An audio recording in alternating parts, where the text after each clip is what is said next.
Mi hermana, que es piloto de avión, me llamó. Tengo que preguntarte algo extraño. ¿Tu marido está en casa ahora mismo? Sí, respondí. Está sentado en el salón. Su voz se redujo a un susurro. No puede ser, porque ahora mismo lo estoy viendo con otra mujer. Acaban de embarcar en mi vuelo a Barcelona. En ese momento oí que se abría la puerta detrás de mí. Tengo que preguntarte algo extraño. ¿Tu marido está en casa ahora mismo? La voz de mi hermana Clara crepitaba al otro lado del teléfono desde la cabina del vuelo 447 de Lufthansa. Yo estaba de pie en la cocina de nuestro piso de Londres, observando a Oliver a través de la puerta mientras leía el Telegraph matutino. Sí, dije lentamente. Está sentado en el salón. El silencio que siguió me pareció extraño. Entonces Clara susurró las palabras que destrozaron todo mi mundo. Eso no puede ser cierto porque ahora mismo lo estoy viendo con otra mujer. Acaban de embarcar en mi vuelo a Barcelona. Detrás de mí oí pasos. Oliver entró en la cocina con una taza de café en la mano y me sonrió con la misma expresión que había tenido cada mañana durante 7 años. La taza de café que llevaba en la mano era la que le había comprado por su 40º cumpleaños. Era de cerámica blanca con las palabras «El marido más adecuado del mundo», impresas en letras negras. Se había reído cuando la abrió. Dijo que era perfecto porque nunca confiaba en nadie que afirmara ser el mejor en algo. Eso fue hace 3 años, cuando su humor autocrítico resultaba encantador en lugar de calculado. «¿Quién llama tan temprano?», preguntó Oliver, dirigiéndose a la cafetera para rellenarla. Su rutina de los sábados por la mañana nunca variaba. Café, Financial Times, desayuno ligero y luego su partido de tenis en el club deportivo a las 11. Apreté el teléfono con más fuerza. Se oía la respiración de Clara a través del altavoz. Estaba esperando a que dijera algo, a que reaccionara, a que le diera sentido a lo que era imposible que tuviera sentido. Mi marido estaba a 2 metros de mí, en nuestra cocina. Mi marido también estaba, al parecer, sentado en clase business en el aeropuerto de Heathrow con otra mujer. Solo Clara, logré decir, sorprendida de lo normal que sonaba mi voz. El check-in previo al vuelo. Oliver asintió distraídamente, sirviéndose café con la mano izquierda mientras se desplazaba por su teléfono con la derecha. Salúdala. Quizás por fin aceptemos esas ventajas de vuelo que siempre nos ofrece. Antes de continuar, quiero daros las gracias por escuchar estas historias de traición y fortaleza. Si creéis que todo el mundo merece la verdad en sus relaciones, por favor, considerad la posibilidad de suscribiros. Nos ayuda a llegar a otras personas que podrían necesitar estas historias. Ahora, veamos cómo se desenreda este engaño. La ironía de sus palabras me revolvió el estómago. Lo vi moverse por nuestra cocina con la familiaridad de alguien que pertenecía a ese lugar. 7 años de matrimonio habían creado estos patrones. Dónde guardábamos el azúcar, cómo le gustaba el café, la forma en que siempre se paraba en la encimera en lugar de sentarse en la barra de desayuno. Clara, te llamaré más tarde, dije en voz baja.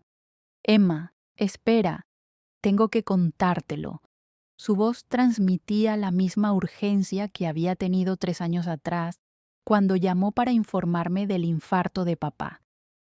Esa llamada también había llegado un martes por la mañana. Yo estaba en esta misma cocina preparando el desayuno cuando mi mundo se tambaleó. Te llamaré más tarde, repetí y colgué. Oliver levantó la vista de su teléfono. ¿Va todo bien? Estás pálida. ¿De verdad? Vi mi reflejo en la puerta del microondas. El mismo pelo castaño rojizo recogido en una coleta. los mismos ojos verdes que me había dado mi padre, la misma cara que me había mirado cada mañana durante 37 años. Pero las palabras de Clara habían cambiado algo fundamental.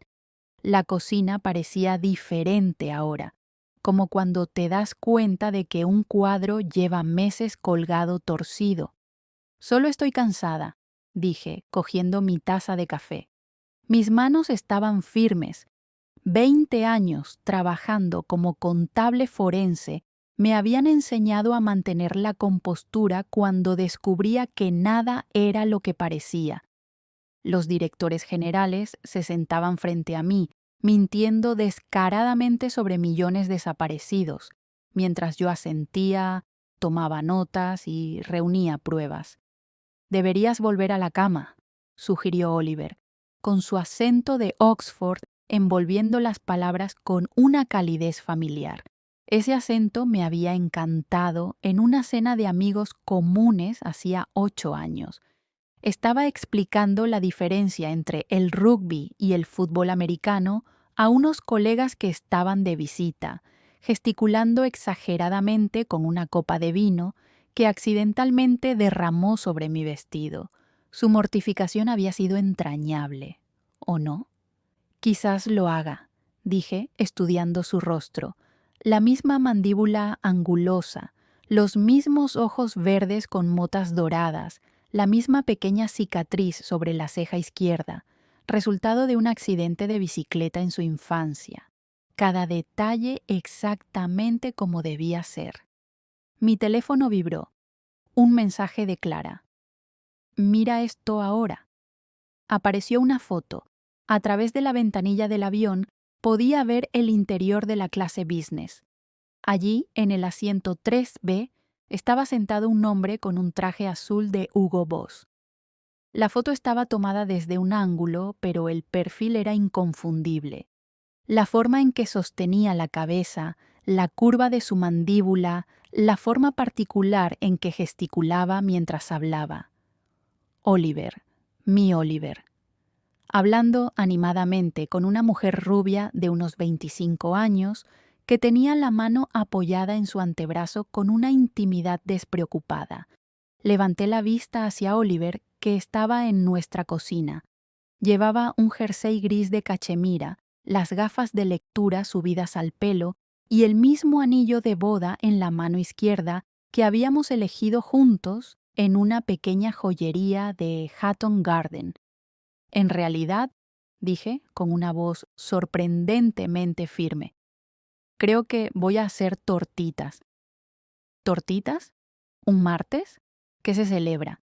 Lo que se celebraba era que mi hermana estaba cuidando de mi marido en un avión mientras mi marido estaba en nuestra cocina. Y una de estas realidades tenía que ser falsa, pero no podía decirlo. Todavía no, no hasta que entendiera lo que estaba pasando. ¿No puede una esposa hacer tortitas para su marido sin necesidad de una razón? Él sonrió. Esa media sonrisa que solía hacer que mi corazón se saltara un latido. Por supuesto, aunque sabes que tengo tenis a las 11. Hay tiempo de sobra, dije, sacando los ingredientes de la despensa. Harina, huevos, leche, cosas sencillas que tenían sentido, a diferencia de la foto de mi teléfono que mostraba a mi marido en 2 lugares a la vez. Mientras medía la harina en un bol, pensé en las pequeñas inconsistencias que había pasado por alto en los últimos meses. La noche en que volvió a casa de una cena con un cliente, oliendo a un perfume que no reconocí. El fin de semana en que se fue a Edimburgo a una conferencia de la que luego no pude encontrar ningún registro en Internet.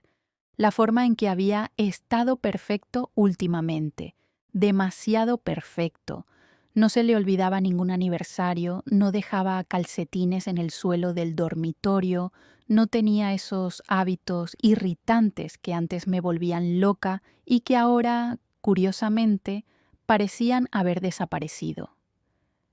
«Te quiero», dijo Oliver de repente, acercándose para besarme en la frente. Sus labios eran cálidos, familiares. Yo también te quiero, respondí automáticamente, con palabras tan vacías como la taza medidora que tenía en la mano. Volvió a su periódico, retomando su rutina matutina. Lo observé pasar las páginas con movimientos precisos. Cada gesto era exactamente como lo recordaba, pero estaba aprendiendo que los recuerdos se podían fabricar, la realidad se podía editar. Y en algún lugar entre mi cocina y el aeropuerto de Heathrow, mi matrimonio se había dividido en dos versiones. Una de ellas era una mentira. Cogí mi teléfono y le escribí un mensaje a Clara. No dejes que ese avión despegue. Pero incluso cuando pulsé enviar, supe que era demasiado tarde. Los motores ya estaban en marcha, la puerta ya estaba cerrada, y cualquier juego que se estuviera jugando en mi vida ya había comenzado. El sonido de la puerta del piso cerrándose resonó en el pasillo cuando Oliver se marchó para su partido de tenis. Me quedé en la ventana viéndolo salir de nuestro edificio, con su bolsa de deporte colgada al hombro, con ese paso seguro que no había cambiado después de todos estos años. Giró a la izquierda hacia el club deportivo, como hacía todos los martes y sábados. Normal, predecible, excepto que ya nada parecía normal. En cuanto desapareció tras la esquina, me dirigí con determinación hacia su despacho. El antiguo escritorio que habíamos comprado en una venta de objetos usados en los Cotswolds estaba bajo sus diplomas de Cambridge y de la London Business School. Todo estaba meticulosamente organizado, como siempre. Pero la organización, según había aprendido tras años de contabilidad forense, a menudo ocultaba los engaños más elaborados. Abrí mi ordenador portátil y me conecté a nuestras cuentas conjuntas. Mis dedos se movían por el teclado con la misma precisión con la que rastreaba fondos malversados para empresas del FTSE 100. Los extractos de la tarjeta de crédito se cargaban lentamente, revelando cada mes un patrón que me oprimía el pecho. Ahí estaba, un cargo en el Mandarín Oriental de Milán del 15 al 18 de marzo. Recordaba claramente ese fin de semana. Oliver, supuestamente, había ido en coche a Surrey para ayudar a su madre a reorganizar el garaje tras la muerte de su padre. Me había ofrecido a acompañarle, pero él insistió en que me quedara en casa y descansara después de una auditoría especialmente agotadora. El cargo del hotel era para 2 huéspedes, servicio de habitaciones para 2, tratamientos de spa para 2. Mis manos temblaban ligeramente mientras seguía desplazándome hacia abajo. París, el Four Seasons. Un fin de semana en el que él había dicho que estaba en cenas con clientes en la City. Yo había estado en casa con una intoxicación alimentaria, demasiado enferma para preguntarle por qué sus reuniones con clientes requerían pernoctar en hoteles a 45 minutos de nuestro piso. A continuación, revisé su tarjeta de crédito de empresa. Más hoteles, más restaurantes que nunca le había oído mencionar, compras de joyas en Garrard que nunca se materializaron como regalos para mí. Mi mente metódica, entrenada para detectar irregularidades financieras, catalogó cada discrepancia mientras mi corazón intentaba racionalizarlas. Quizás eran regalos para clientes, quizás los hoteles eran para ejecutivos visitantes, quizás había una explicación que no implicaba que mi marido llevara una vida completamente separada. Sonó mi teléfono. El nombre de Sofía Chen apareció en la pantalla. «Estoy a 15 minutos», dijo sin preámbulos.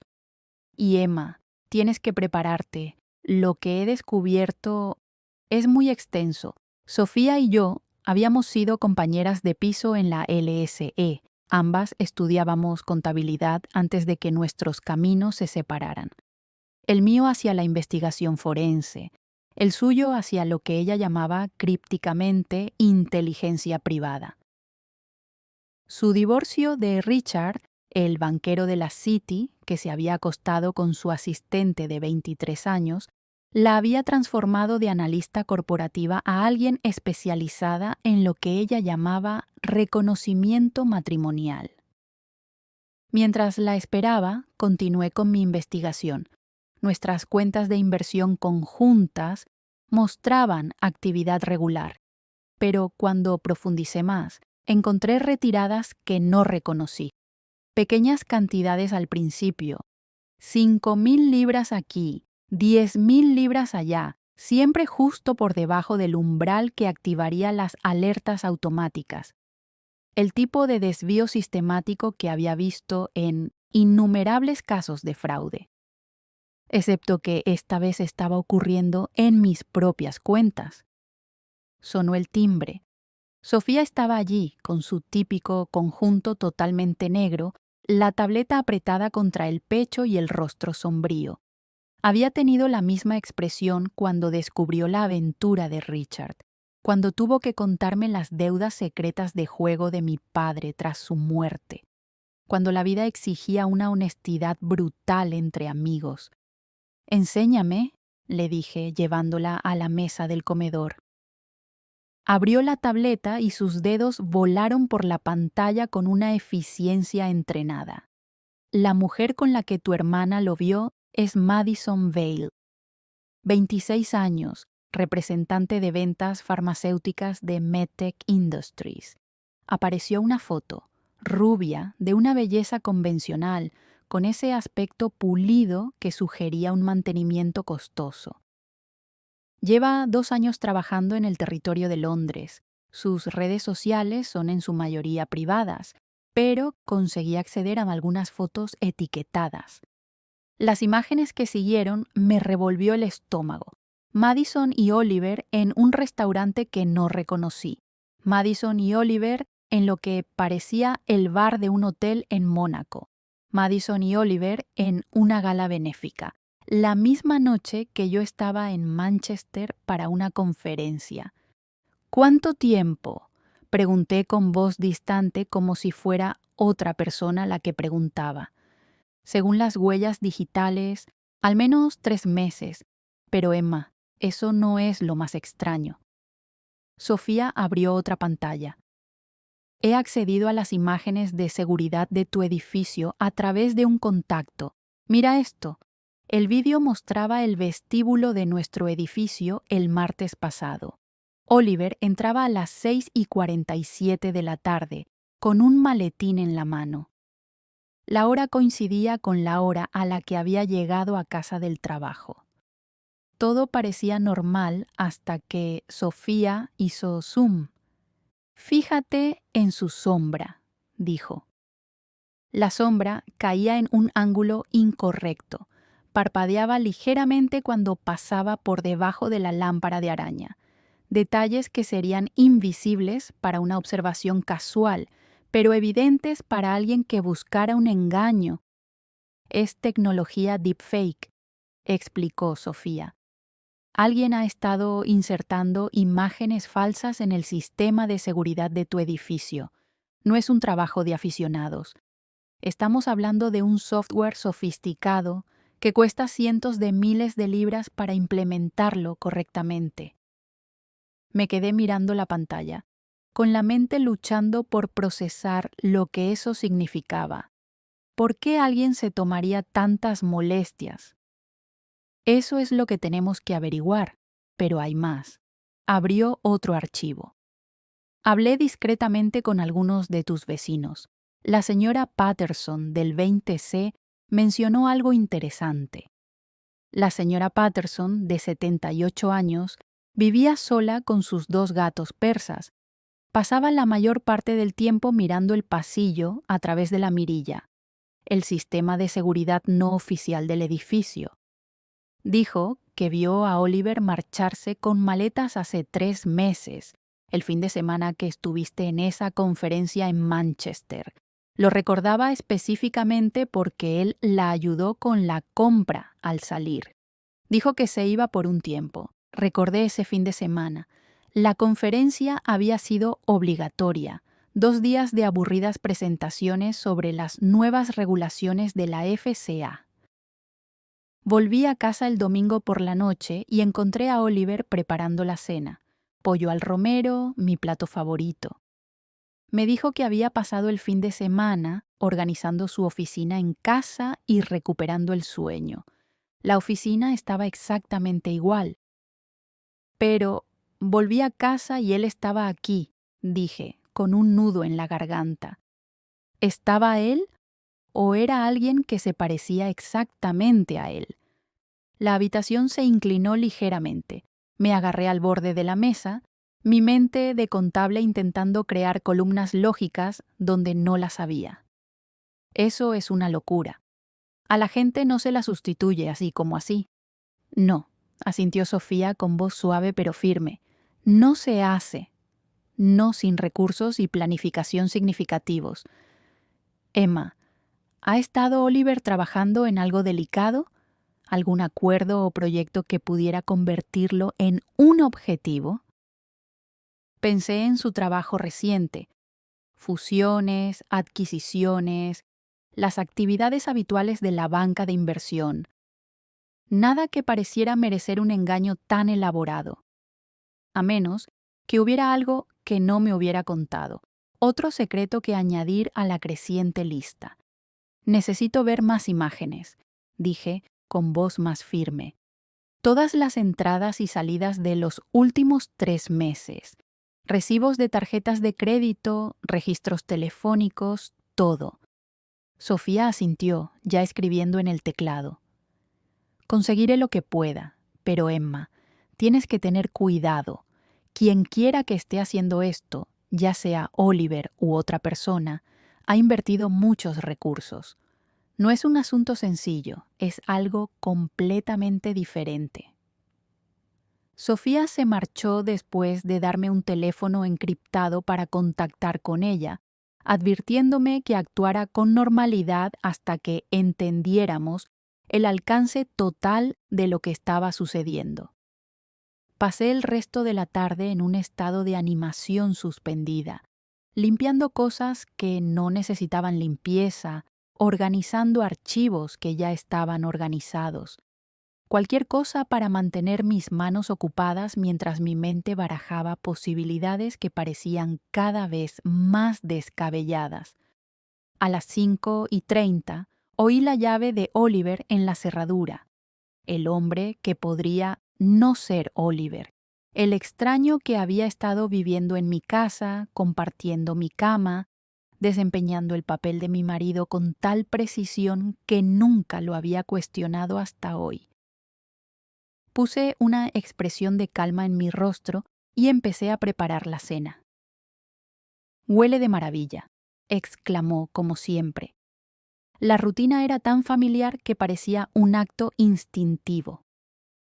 Decidí hacer linguini con gambas, la receta de mi abuela de Nápoles. La salsa de ajo y vino blanco llenó el piso con su rico aroma.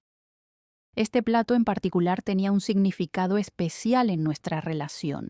El verdadero Oliver tenía una grave alergia al marisco, documentada por 3 visitas a urgencias a lo largo de los años. Su pulsera de alerta médica, que llevaba religiosamente desde hacía 7 años, indicaba específicamente que el marisco era potencialmente mortal para él. «Tu plato favorito», le dije, colocando el plato delante de él. Mi voz sonaba normal, incluso agradable. 20 años manteniendo la compostura durante investigaciones de fraude me habían enseñado a compartimentar el pánico. Miró el plato con lo que parecía ser un auténtico deleite. «Hace mucho que no preparas esto». Era cierto, no lo había hecho porque mi marido moriría si lo comiera. Pero este hombre cogió el tenedor sin dudar, enrolló los linguini con facilidad y se llevó una gamba a la boca con aprecio. No hubo reacción, no hubo hinchazón, No hubo necesidad de recurrir al EpiPen. Solo un hombre disfrutando de su cena. «Esto es increíble», dijo, dando otro bocado. «Tu abuela estaría orgullosa». Mi abuela llevaba muerta 15 años, pero se habría horrorizado al verme servir marisco a alguien a quien estaba probando como si fuera una muestra de laboratorio. Lo observé comer, catalogando cada gesto, cada expresión, buscando las fisuras en su actuación. «Bueno», dije, rellenándole la copa de vino con la calma calculada de alguien que habla del tiempo. «Estaba pensando que deberíamos visitar a tu madre este fin de semana». El verdadero Oliver habría inventado inmediatamente una excusa. Su relación con su madre era complicada en el mejor de los casos, tóxica en el peor. Ella nunca me había aceptado, nunca le había perdonado por casarse fuera de su círculo social. Nuestras visitas a Surrey estaban cuidadosamente racionadas y solían requerir semanas de negociación. «Suena maravilloso», respondió sin pestañear. «Estará encantada de vernos». Encantada. Su madre nunca se había mostrado encantada con nada que tuviera que ver conmigo. Sentí que mi teléfono grababa desde su posición detrás del frutero, capturando esta conversación que más tarde serviría como prueba de... ¿qué? De que mi marido había sido sustituido por alguien a quien realmente le gustaba su madre. «Podríamos quedarnos todo el fin de semana», continué, presionando más. «Ayudarla con ese proyecto de jardinería que mencionó». «Perfecto. La llamaré después de cenar para avisarle». El verdadero Oliver preferiría someterse a una cirugía dental sin anestesia antes que pasar un fin de semana haciendo trabajos manuales para su madre. Este hombre estaba suspendiendo todas las pruebas, pero triunfando perfectamente en ser una versión mejorada de mi marido. Después de cenar, nos acomodamos en el sofá para nuestra rutina nocturna habitual, BBC iPlayer, una conversación tranquila sobre nuestro día, el cómodo silencio de una pareja casada desde hace mucho tiempo, excepto que ya nada de esto me resultaba cómodo. Cada gesto que hacía, cada palabra que pronunciaba, me parecía como ver a un titiritero muy hábil manipulando hilos que yo no podía ver. «Estoy agotada», anuncié a las 10, estirándome de forma exagerada. «La auditoría de hoy me ha dejado agotada». «Trabajas demasiado», dijo, besándome en la frente. Los labios estaban cálidos, la presión me resultaba familiar, pero había algo indefiniblemente extraño en ello. En nuestro dormitorio me puse el pijama mientras él se cepillaba los dientes. Los sonidos que provenían del baño eran perfectos. El cepillado eléctrico durante exactamente 2 minutos, el enjuague bucal, la rutina de lavado de cara. Alguien había estudiado los hábitos de mi marido con precisión antropológica. Cuando se metió en la cama a mi lado, me obligué a permanecer quieta. Se giró hacia un lado dándome la espalda, y su respiración se estabilizó en cuestión de minutos. El verdadero Oliver era un insomne crónico que solía leer hasta bien pasada la medianoche. Este hombre se dormía como alguien sin preocupaciones, sin secretos, sin una identidad robada que pesara sobre su conciencia. Esperé, contando sus respiraciones, hasta estar segura de que estaba profundamente dormido. Entonces me levanté de la cama con los movimientos cuidadosos de alguien que desactiva una bomba. Su maletín estaba en su sitio habitual, junto a la cómoda. El cuero estaba desgastado por los años de uso. El maletín del verdadero Oliver, llevado por un impostor. En su interior, el contenido habitual parecía normal a primera vista. Un ordenador portátil, varios archivos, tarjetas de visita. Pero debajo de una pila de carteras de inversión encontré un sobre que no debía estar allí. Mis dedos temblaban mientras extraía su contenido. Una tarjeta Oyster registrada a nombre de Marcus Webb, con dirección en el este de Londres. Una tarjeta Equity, pero lo más condenatorio eran las notas escritas a mano, páginas y páginas con la letra de otra persona, que documentaban mi vida con un detalle insoportable. Mi rutina matutina, hasta qué taza de café prefería, mis patrones de habla, con ciertas frases resaltadas, detalles sobre nuestra historia sentimental que parecían el guión preparado para una audición. A Emma le gusta el café con un terrón de azúcar, sin leche. Llama a su hermana todos los martes y jueves. Su aniversario es el 15 de octubre. Espera que le regalen flores, pero finge que no. Su padre murió hace 3 años, es un tema delicado. Se emociona cada vez que ve la escena final de Love Actually. Todo nuestro matrimonio reducido a una lista de puntos. Un estudio de personaje para alguien que se prepara para interpretar el papel de marido devoto. Al final de la última página, una nota con otra letra. 3 meses como máximo. Mantén la tapadera hasta que se complete la transferencia. 3 meses. Esta actuación tenía fecha de caducidad. Volví a meter los papeles en el maletín de Marcus con dedos temblorosos, mientras mi mente procesaba las implicaciones de transferencia completa. ¿Transferencia de qué? ¿Nuestros activos? ¿El piso? ¿Toda mi vida? Fotografié cada página con el teléfono encriptado que me había dado Sofía y luego volví sigilosamente a la cama, donde el desconocido con el rostro de mi marido seguía durmiendo plácidamente. A la mañana siguiente, domingo, observé a Marcus realizar su rutina matutina con una claridad recién descubierta. Cada gesto estaba estudiado, cada palabra cuidadosamente elegida. Cuando mencionó que tenía que ir al gimnasio, inventé una crisis urgente con un cliente que requería atención inmediata en mi oficina. Apenas levantó la vista de su tableta, despidiéndose con la distracción de alguien cuya mente ya estaba en otra parte. Mi oficina estaba vacía el domingo por la mañana, solo había guardias de seguridad y los fantasmas de los delitos financieros.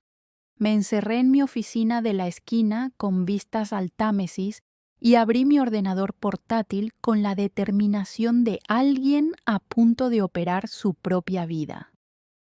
El software de contabilidad forense que utilizaba para rastrear el fraude corporativo ahora diseccionaría mis finanzas personales. Empecé por nuestra cuenta corriente conjunta. Los últimos 3 meses revelaron un patrón tan sutil que lo habría pasado por alto si no hubiera buscado específicamente el robo. Transferencias de 9.999 libras, justo por debajo del umbral de notificación, a cuentas que no reconocía.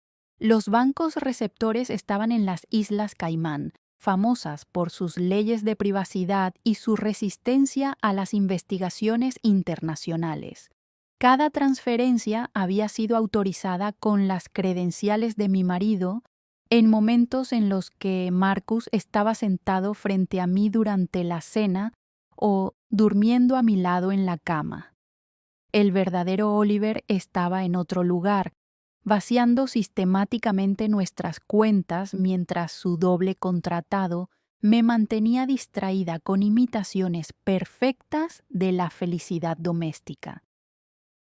Rastreé el dinero a través de 3 empresas ficticias, cada una registrada en diferentes jurisdicciones, cada una de las cuales conducía a otro callejón sin salida. LuxCorp International en las Islas Caimán, Meridian Holdings en Panamá, Apex Investments en Chipre. Estructuras corporativas diseñadas para blanquear dinero y ocultar activos a personas como yo. El rastro se enfrió en los bancos suizos, cuyas leyes de privacidad eran legendarias. 15 años de ahorros, inversiones y una cuidadosa planificación financiera se desvanecieron en cuentas numeradas que podía ver, pero no tocar. La magnitud del robo me hizo enfermar físicamente. 400.000 libras de nuestra cartera de inversiones, 600.000 libras de la línea de crédito hipotecario que nunca habíamos utilizado, otras 300.000 libras de varias cuentas de pensiones, todas tomadas como préstamos que no activarían alertas inmediatas.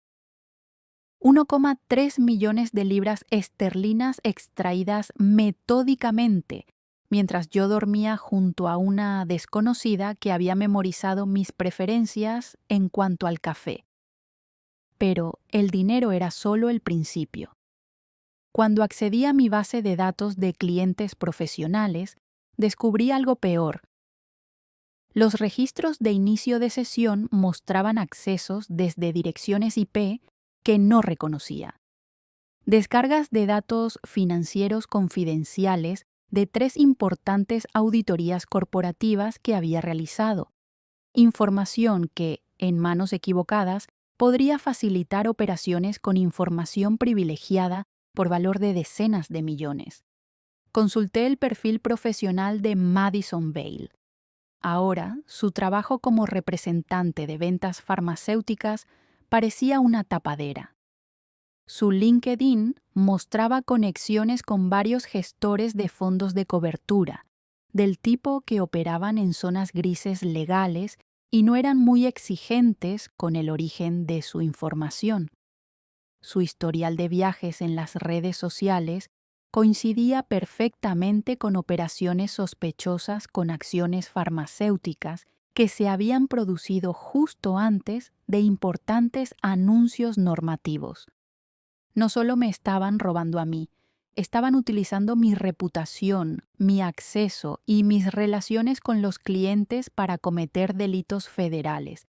Cada inicio de sesión no autorizado, cada archivo robado, cada transacción sospechosa se remontaría a mis credenciales.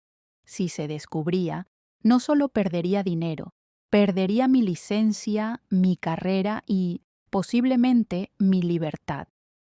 Necesitaba ayuda más allá de la que Sofía podía proporcionarme. Grace Morrison respondió al tercer tono, con la voz ronca por el sueño. Éramos amigas desde que ella era una ambiciosa fiscal de la corona y yo testificaba como perito en casos de fraude. Su divorcio de un juez que había estado aceptando sobornos había puesto fin a su carrera en la fiscalía, pero había agudizado su comprensión de cómo el sistema fallaba a las mujeres que descubrían que sus maridos eran delincuentes. Emma, son las 7 de la mañana del domingo. Necesito tu ayuda. ¿Podemos vernos en mi oficina? Algo en mi voz debió de transmitirle la urgencia. 20 minutos, dijo y colgó.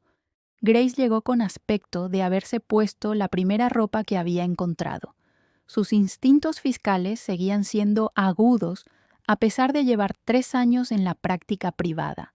Le mostré todo: las transferencias financieras, los datos robados de los clientes, las fotografías del contenido del maletín de Marcus. Estudió las pruebas con la intensidad concentrada que en su día había puesto nerviosos a los abogados defensores. Esto es sofisticado, dijo finalmente. Robo de identidad a nivel profesional combinado con fraude financiero y espionaje corporativo. Pero aquí está tu problema. Técnicamente, todo está autorizado. Se utilizaron las credenciales de tu marido, sus datos biométricos, sus contraseñas, sin demostrar que él no estaba realmente presente en estas transacciones. Te enfrentas a una situación de él dijo, ella dijo. Pero tengo pruebas de que Marcus Webb se ha estado haciendo pasar por él. Un actor que podría alegar que fue contratado por una razón legítima. Quizás Oliver quería darte una sorpresa, Quizás era para investigar algo. Sin Oliver aquí para contradecir esa historia y con él presumiblemente dispuesto a negarlo todo desde donde quiera que se esconda, las autoridades no actuarán con la suficiente rapidez. Para cuando investiguen, el dinero habrá desaparecido y las pruebas se habrán esfumado. Mi teléfono vibró. No era mi teléfono habitual, sino el cifrado que me había dado Sofía. Lo había dejado escondido en el cajón de mi escritorio. La notificación mostraba un nuevo mensaje en una aplicación que no reconocí. Grace se inclinó cuando lo abrí. Un solo mensaje de texto de un número desconocido. Revisa el antiguo teléfono de Oliver. Miré a Grace. ¿Quién más sabe de esto? Alguien que quiere que encuentres algo, dijo. Esto parece una pista. Volvimos juntos a mi piso. Marcus seguía en el gimnasio, con su rutina dominical tan predecible como un reloj. Fui directamente al despacho de Oliver, al cajón del escritorio donde guardaba los aparatos electrónicos viejos que decía reciclar, pero que en realidad nunca tiraba. Allí estaba su antiguo iPhone, con la pantalla rota desde que se le cayó al salir de un taxi hacía 6 meses. Pulsé el botón de encendido sin esperar nada. La pantalla se iluminó. Tenía un 5% de batería, pero funcionaba. El teléfono había estado recibiendo mensajes durante meses, aunque supuestamente estaba roto. Abrí los mensajes con dedos temblorosos. Había una conversación con Madison Bale que se remontaba a 8 meses atrás. Planes, fotos y detalles que me helaban la sangre. La esposa no sospecha nada, había escrito Oliver 3 meses atrás. Marcus es perfecto. Para cuando se dé cuenta, seremos intocables. El mensaje más reciente era de ayer. Mañana lo terminaremos todo. Barcelona. Y luego desapareceremos para siempre. Grace se quedó mirando la pantalla del teléfono, con su mente de fiscal ya construyendo el caso. Mañana es lunes. Si planean terminarlo todo, tenemos que actuar esta noche. Sentí que algo cambiaba dentro de mí. El miedo y la confusión se cristalizaron en una fría determinación. La misma concentración que me había ayudado a desentrañar fraudes millonarios, ahora protegería lo que quedaba de mi vida. Le entregué el teléfono a Grace y me dirigí a mi ordenador portátil con un nuevo propósito. ¿Qué estás haciendo? Preparando una trampa. Oliver puede haberme robado el dinero, pero se ha olvidado de que yo soy la única que sabe cómo rastrearlo. Mis dedos volaron por el teclado, creando algo hermoso en su simplicidad. Un virus financiero disfrazado de documentos de inversión rutinarios que aparecerían en nuestro almacenamiento compartido en la nube. El código era elegante, diseñado para activarse en el momento en que alguien accediera a nuestras cuentas conjuntas desde una dirección IP internacional. Cuando se activara, congelaría todas las transacciones, bloquearía todas las cuentas asociadas y, al mismo tiempo, alertaría a los investigadores de la oficina de fraudes Graves sobre actividades sospechosas. ¿Es legal?, preguntó Grace mirando por encima de mi hombro. Es mi propia cuenta. Estoy protegiendo mis activos contra el robo. Es completamente legal. Incorporé el virus en archivos etiquetados como Revisión de inversiones del tercer trimestre y Documentos fiscales 2024. La arrogancia de Oliver sería su perdición. Siempre revisaba nuestras inversiones antes de tomar decisiones importantes, un hábito de sus días en la banca que ni siquiera el crimen había logrado romper. La puerta del piso se abrió. Marcus había vuelto del gimnasio silbando algo desafinado. Grace y yo intercambiamos miradas. Ella lo entendió inmediatamente y guardó el teléfono de Oliver en su bolso mientras yo cerraba mi portátil. ¿Trabajando otro domingo?, preguntó Marcus desde la puerta, con la bolsa del gimnasio al hombro y el sudor perfecto en la frente. Deberías tomarte un descanso. Solo estoy terminando, dije con voz firme. Grace ha venido a hablar de un caso en el que estamos colaborando. Él saludó a Grace con su encanto habitual. Me alegro de verte. ¿Te quedas a comer? La verdad es que, dije levantándome, estaba pensando que podríamos comer en ese sitio de Shoreditch. ¿Sabes dónde fuimos después de nuestra luna de miel? Tenían un pulpo a la parrilla increíble. La sonrisa de Marcus no se alteró, pero vi un destello de pánico en sus ojos. Nunca habíamos estado juntos en Shoreditch. El verdadero Oliver y yo habíamos pasado nuestra luna de miel en Santorini, no en Sicilia, como yo había mencionado, pero Marcus no lo sabía. Shoreditch, repitió ganando tiempo. La pequeña taberna donde bailamos hasta el amanecer. Dijiste que fue la noche más romántica de tu vida. Grace observaba nuestro intercambio como si fuera un partido de tenis, reconociendo la prueba que le estaba haciendo. Marcus apretó la mandíbula de forma casi imperceptible. Por supuesto, dijo finalmente, aunque creía que estaba cerrado por reformas. Una completa invención para ocultar su ignorancia. El lugar que describí no existía. Sonreí cálidamente, interpretando el papel de esposa devota mientras documentaba otra grieta en su actuación. Probablemente tengas razón. Pidamos comida tailandesa en su lugar. El alivio en sus hombros era visible. Grace se excusó y se llevó las pruebas consigo.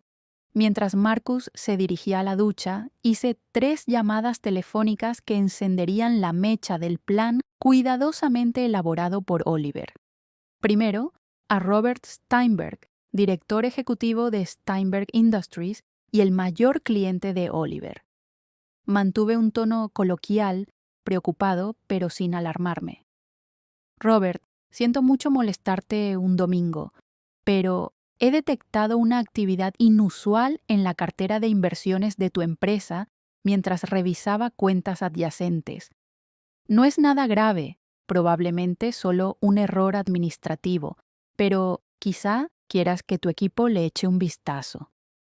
La semilla de la duda estaba plantada, regada con la preocupación justa para desencadenar una auditoría interna que descubriría discrepancias que conducirían al acceso no autorizado de Oliver. Segunda llamada. Jennifer Wu, de Phoenix Capital. Mismo enfoque, ángulo diferente. Una transferencia misteriosa que no coincidía con sus patrones habituales. Es muy extraño, probablemente no sea nada, pero vale la pena comprobarlo. Tercera. David Martínez, de Meridian Financial.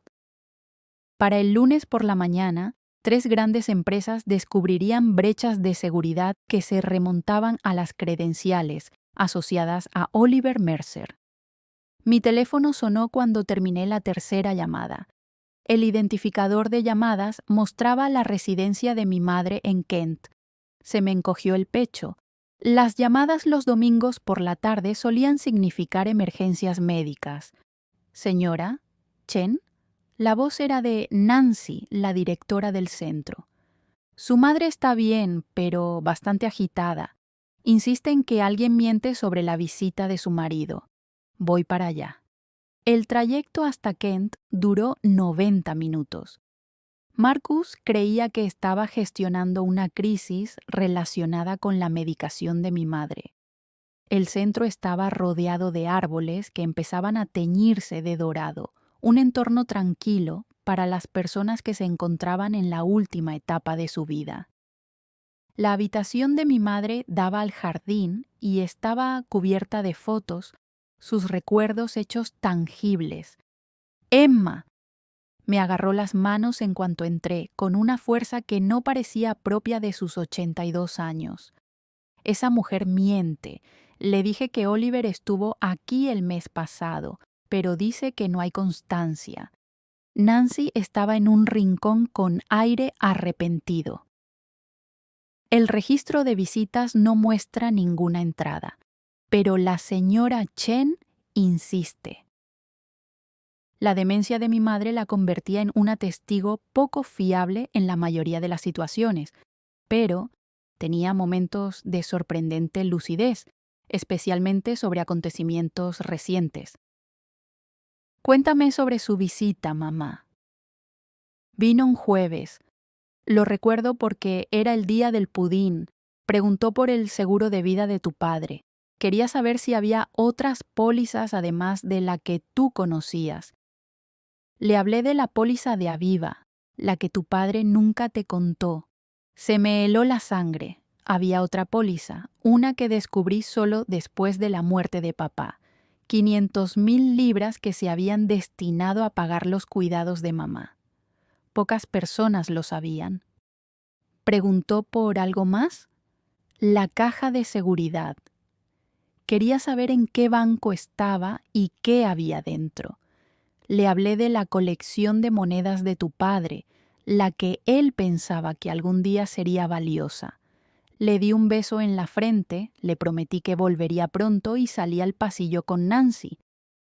Revisa las imágenes de seguridad del mes pasado, todos los jueves. Nancy abrió los archivos en su tableta.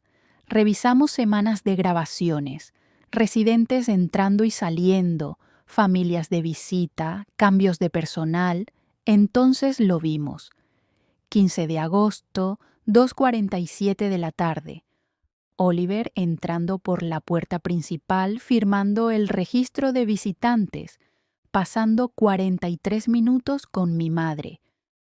Pero el registro... Nancy sacó la hoja de registro física, fotografiada y archivada. El nombre de Oliver no aparecía. La página mostraba un espacio en blanco, como si esa línea se hubiera omitido por completo. Lo firmó, dijo Nancy, desconcertada. Lo vi firmarlo. Alguien había alterado digitalmente la imagen archivada, eliminando su firma con precisión quirúrgica, pero no se les había ocurrido revisar las grabaciones de seguridad. Oliver llevaba meses planeando esto, recopilando información sobre todos los activos, todas las pólizas, todas las posibles fuentes de dinero. Incluso había puesto el punto de mira en mi madre, extrayendo detalles financieros de sus confusos recuerdos. Conduje de vuelta desde Kent con las imágenes de seguridad de Nancy guardadas en mi teléfono. Otra prueba más en la creciente montaña de engaños de Oliver. El tráfico del domingo por la tarde avanzaba lentamente, lo que me dio tiempo para procesar la calculada crueldad de visitar a mi madre, extrayendo información financiera de una mujer cuya mente vagaba entre décadas como una radio en busca de señales. Mi teléfono vibró con un mensaje de Clara.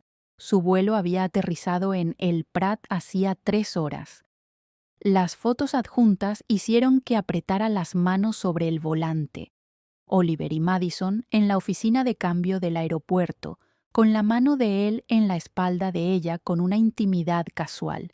Otra foto los mostraba subiendo a un taxi, con la cabeza de Madison inclinada hacia el hombro de él, ambos riéndose de algo en el teléfono de él. La hora indicada era las 4:47 de la tarde, hora de Barcelona. La siguiente foto me dejó sin aliento por un momento. Estaban en la recepción del Hotel Casa Fuster, en el Passeig de Gràcia, un lugar donde las habitaciones costaban a partir de 800 euros la noche. Madison llevaba un brazalete de diamantes que reconocí, el que Oliver supuestamente había comprado para el 70º cumpleaños de su madre 6 meses atrás. El lenguaje corporal entre ellos denotaba una comodidad ensayada, del tipo que se desarrolla a lo largo de años, no de meses. La forma en que ella le ajustaba el cuello de la camisa, la forma en que él la guiaba por el vestíbulo con confianza y seguridad. No se trataba de una aventura reciente, era una relación que podría haber precedido a todo nuestro matrimonio. Llegué al garaje de nuestro edificio a las 8:30 y encontré a Marcus paseándose cerca del ascensor, con el teléfono pegado a la oreja. Cuando me vio, su rostro se transformó en preocupación, pero no lo suficientemente rápido como para ocultar el destello de ansiedad que había debajo. «Ahí estás», dijo, terminando la llamada abruptamente. «Me estaba preocupando. ¿Cómo está tu madre?» «Está bien, solo confundida con unos viejos documentos financieros». Lo observé procesar la información y vi cómo se relajaban ligeramente sus hombros cuando no di más detalles. De vuelta en nuestro piso, tomé una decisión que o bien lo revelaría todo o bien destruiría mi oportunidad de obtener justicia. Sentada frente a Marcus en nuestra mesa de comedor, saqué mi teléfono con deliberada naturalidad. «He estado pensando», dije, mientras desplazaba el dedo por mi calendario. «El mes que viene es nuestro aniversario, 8 años desde aquella cena en la que nos conocimos». Marcus asintió con la cabeza. Su formación como actor le permitía mantener una expresión neutra, a pesar de que Oliver y yo llevábamos casados 7 años, no 8. Otra prueba fallida. «Quiero hacer algo especial. Una fiesta sorpresa el martes por la mañana, antes de que abran los mercados. Invita a todos tus compañeros de la empresa, a tus clientes más importantes. Enséñales el piso. Sirve champán y esos pastelitos de esa pastelería francesa que te gusta tanto». Sus ojos brillaron con confusión. «¿El martes por la mañana?» Es un momento poco habitual para una fiesta. Siempre has dicho que los mejores negocios se cierran antes del desayuno. Además, sería memorable, diferente. Me puse las lentillas y dejé que el entusiasmo se reflejara en mi voz. «Yo me encargaré de todo. Solo tienes que enviar las invitaciones esta noche. Haz que parezca exclusivo, urgente. Diles que es importante que asistan». Marcus dudó, claramente tratando de averiguar si eso formaba parte de su guión o era algo inesperado. Pero negarse rompería su personaje y mantener su tapadera era primordial. «Si eso es lo que quieres», dijo finalmente. «Perfecto. Envíalas ahora mientras preparo la cena. Quiero ver sus respuestas». Lo observé mientras redactaba el mensaje en su teléfono, con los dedos moviéndose a regañadientes por la pantalla. Compañeros de banca de inversión, clientes importantes, personas cuya presencia sería imposible de explicar cuando llegara la policía metropolitana. En cuestión de minutos, empezaron a llegar las respuestas. La confusión se mezclaba con el acuerdo. Cuando Oliver Mercer solicitaba tu presencia, tú acudías. Mientras preparaba nuestra última cena juntos, sentí una inesperada oleada de simpatía por Marcus Webb. Era un actor fracasado del este de Londres que pensaba que le había llegado su oportunidad. Interpretaba un papel en lo que probablemente creía que era un reality show o una broma elaborada. En cambio, se había convertido en cómplice de delitos federales, atrapado en una actuación en la que lo que estaba en juego eran penas de prisión, no malas críticas. Preparé salmón con espárragos, algo sencillo y rápido. Marcus se sentó en la isla de la cocina, manteniendo la ilusión de normalidad doméstica, aunque ambos sabíamos que algo había cambiado radicalmente. El guión que había memorizado ya no se correspondía con la escena que se estaba representando. «¿Vino?», le ofrecí, sosteniendo una botella del Malbec que solíamos compartir los domingos por la noche. Él negó rápidamente con la cabeza. No me encuentro bien. Creo que me estoy poniendo enfermo. Era la primera vez en 3 meses que rechazaba el alcohol. Sus instintos le gritaban advertencias, aunque su mente consciente aún no hubiera procesado del todo el peligro. Me serví una copa. Necesitaba el valor líquido para lo que se avecinaba. Marcus, dije en voz baja, y todo su cuerpo se tensó.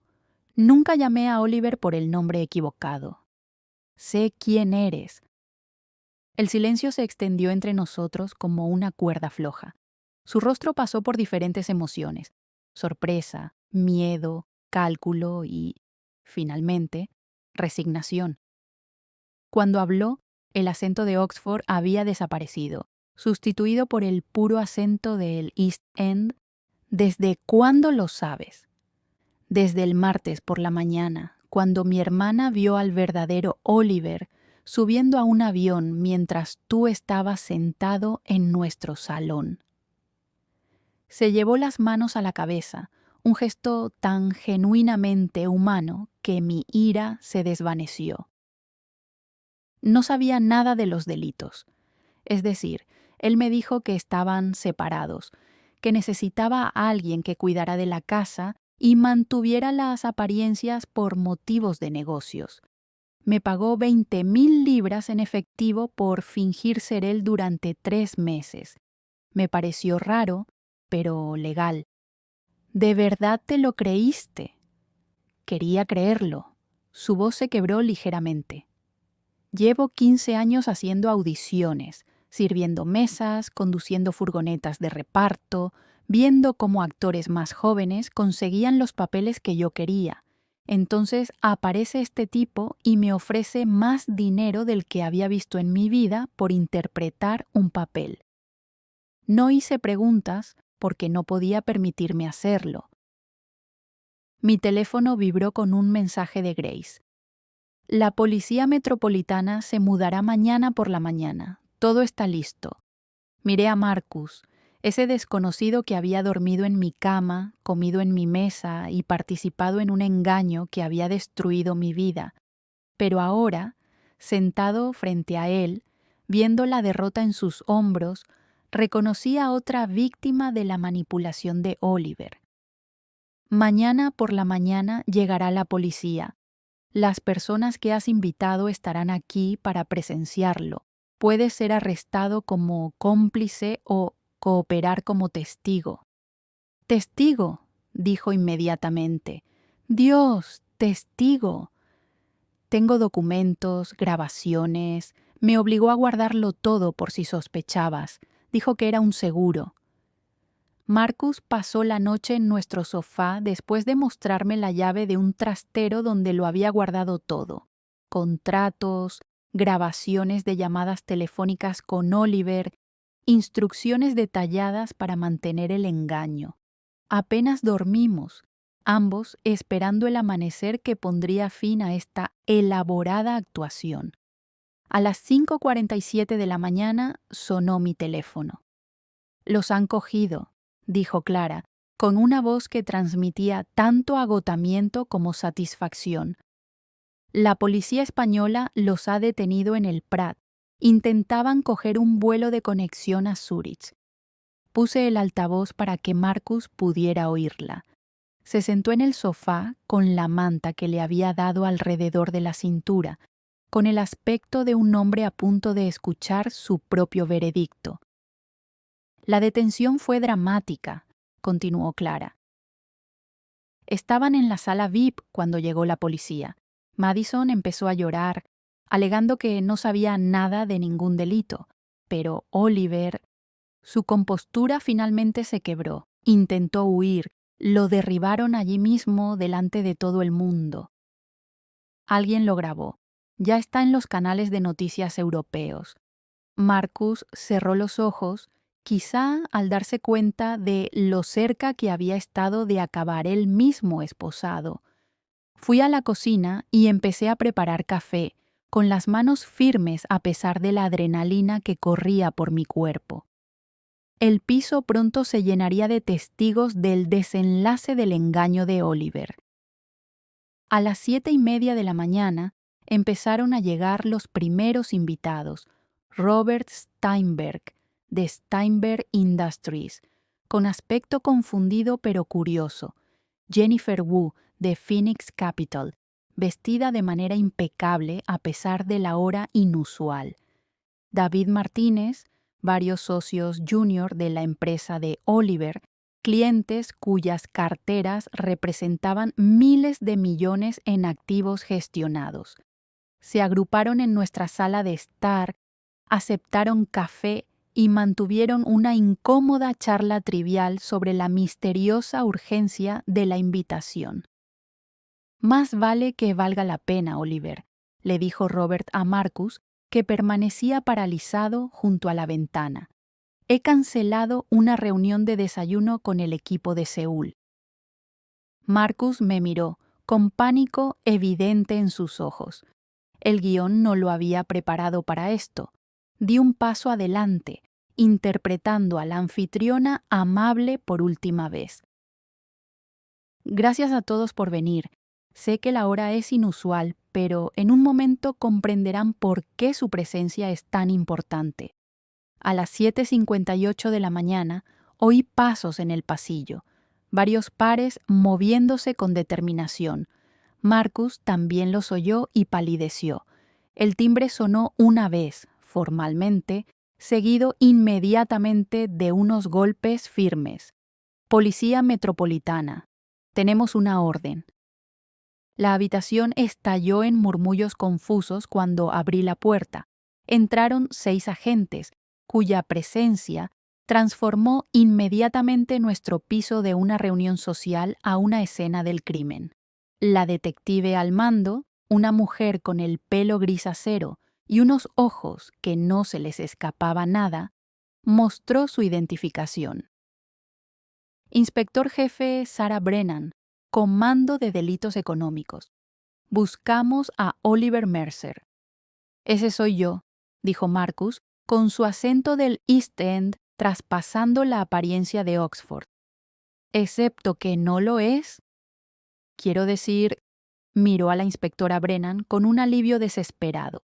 «Quiero cooperar, tengo pruebas, me contrataron para suplantarlo». La sala quedó en silencio, salvo por el ruido de la taza de café de alguien al golpear con demasiada fuerza el platillo. Robert Steinberg abrió y cerró la boca como un pez que jadea en busca de aire. Jennifer Wu sacó su teléfono, probablemente calculando la exposición de su empresa a lo que fuera que estuviera sucediendo. «Sr. Webb», dijo la inspectora jefe Brennan, que claramente ya sabía su verdadero nombre, «queda detenido por conspiración para cometer fraude, robo de identidad y blanqueo de capitales». Mientras esposaban a Marcus, me miró con algo parecido a gratitud. «El trastero de Hackney, unidad 447, todo está allí». Mientras los agentes le leían sus derechos a Marcus, mi portátil sonó con una notificación que estaba esperando. El virus financiero se había activado. En mi pantalla vi en tiempo real cómo se congelaban simultáneamente cuentas en las Islas Caimán, Suiza y Chipre. 47 millones de libras esterlinas en fondos robados bloqueados en ámbar digital. Los registros de las transacciones se enviaron automáticamente a la oficina de fraudes Graves, la HMRC y la FCA. Todas las agencias que Oliver creía haber eludido tenían ahora un registro completo de sus delitos. «Señora Mercer», me dijo la inspectora Brennan mientras su equipo se ocupaba de Marcus, «necesitamos que nos acompañe para tomarle declaración». «Por supuesto, pero primero estas personas merecen saber por qué están aquí». Cogí mi teléfono y busqué la grabación de la llamada de Clara del martes por la mañana. Su voz llenó la habitación, clara y profesional. «Necesito preguntarle algo extraño. su marido, está en casa ahora mismo. La grabación reprodujo esos primeros momentos del descubrimiento. Los ejecutivos reunidos escucharon con creciente comprensión, y la comprensión se reflejó en sus rostros. No estaban allí para una fiesta de aniversario.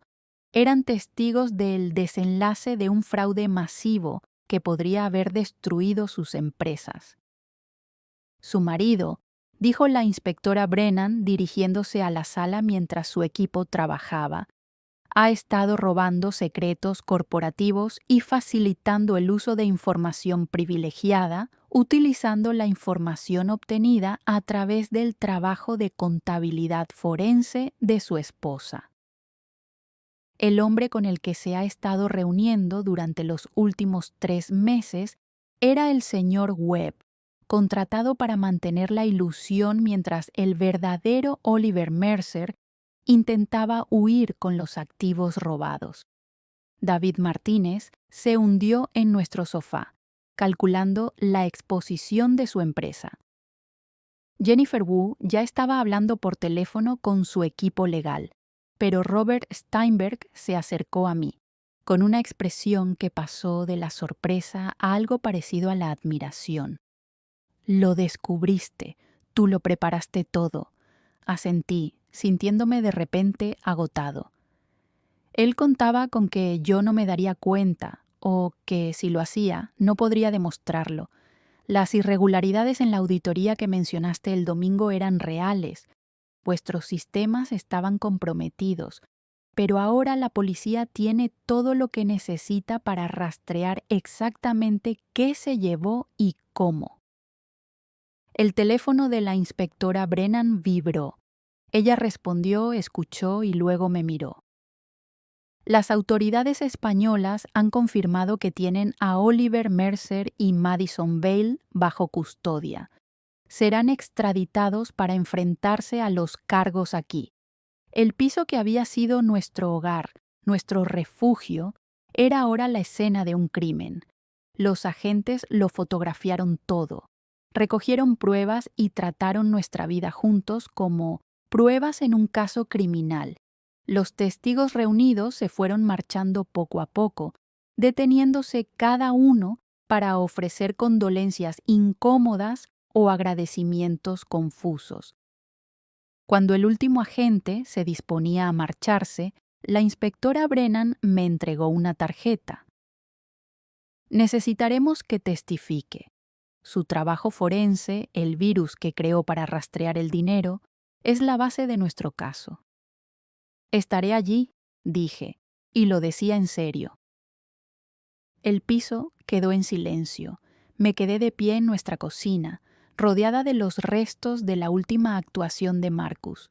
Su taza de café todavía estaba en la encimera, la manta que había usado en el sofá, las notas que había escondido por todo el piso para recordar sus líneas, atrezo de una obra que finalmente había terminado. Mi teléfono vibró con una alerta de noticias. Vídeo del aeropuerto de Barcelona, tembloroso pero claro. Oliver esposado, su perfecta compostura destrozada, siendo conducido por la terminal mientras los viajeros se paraban a mirar. Madison, a su lado, con el maquillaje de diseño corrido por las lágrimas. Su sueño barcelonés terminando bajo custodia de la policía española. Vi el video una vez más antes de cerrar mi portátil. La detención de Oliver se reproducía en unas imágenes granuladas del aeropuerto que, de alguna manera, se habían convertido en el clip más visto de los canales de noticias financieras. La fecha que aparecía en la esquina decía hace 6 meses, pero parecía que había pasado toda una vida desde aquel martes por la mañana en que mi mundo se partió en dos. El piso estaba ahora vacío a mi alrededor. Habíamos vendido o donado nuestros muebles, y las paredes mostraban rectángulos pálidos donde antes colgaban obras de arte.